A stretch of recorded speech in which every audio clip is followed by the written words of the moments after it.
મારું નામ પટેલ સ્નેહ છે. જે અત્યારે પેટ્રોલ અને ડીઝલમાં પ્રતિ લીટરે 3 રૂપિયાનો ભાવ વધારો થયો છે. પહેલા દૂધમાં ભાવ વધ્યો, હવે પેટ્રોલમાં વધ્યો. શું કહેશો?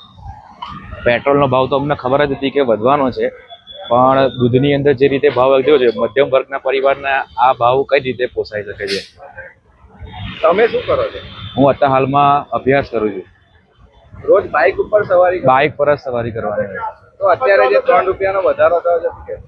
3 રૂપિયાનો વધારો સરકારે કર્યો છે, જે મધ્યમ વર્ગ માટે તો પોસાયો નથી, પણ હાલમાં યુદ્ધની પરિસ્થિતિ જે પ્રમાણે ચાલી રહી છે એ પ્રમાણે સરકાર પણ એમાં શું કરે? તો મારી તો પબ્લિકને એટલી નમ્ર વિનંતી છે કે સરકારના માર્ગદર્શનને પ્રોત્સાહન આપે, જરૂર પડે તો જ બહાર નીકળે અને સરકારની અપીલને ધ્યાનમાં રાખે. જી કાકા, આ વખતે જે રીતે દૂધના ભાવમાં 2 રૂપિયા વધારો થયો, તે રીતે પેટ્રોલમાં 3 રૂપિયાનો વધારો થયો છે. શું કહેશો?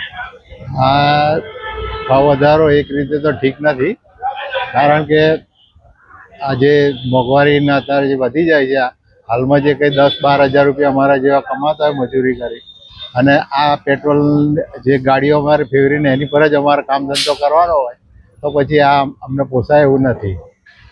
2 વર્ષ બાદ અત્યારે પેટ્રોલ અને ડીઝલમાં ભાવ વધારો થયો છે. શું કહેશો? 2 વર્ષ બાદ થયો છે.